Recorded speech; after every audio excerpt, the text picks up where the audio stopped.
ఇందులోనికి రుచికి సరిపడా ఉప్పు వేసేసుకొని ఒకసారి కలిపేసుకోవాలండి. ఒక 1/2 టేబుల్ స్పూన్ కారం వేసేసుకోవాలి.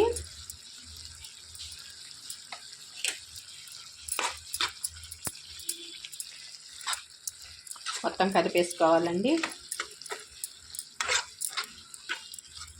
చక్కగా ఉడికిపోయిందండి కూర.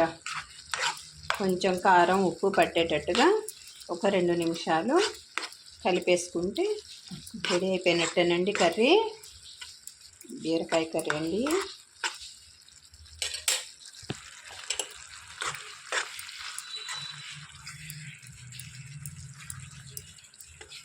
రెడీ అయిపోయిందండి బీరకాయ కర్రీ. ఎంతో రుచికరమైన బీరకాయ కర్రీ అండి.